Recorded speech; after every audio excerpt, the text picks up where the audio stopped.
Well, here we are with this new little nugget. Oh boy.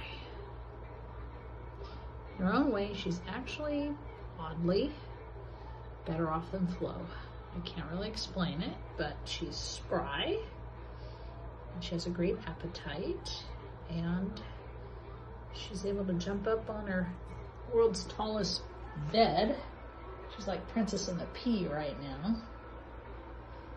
And she ate extremely well. So, always something at the animal pad, huh? So, hi to Lauren. Say I'm going to meet you when you get back. In your beautiful coat. I know, sweet angel. Get some rest. The journey begins.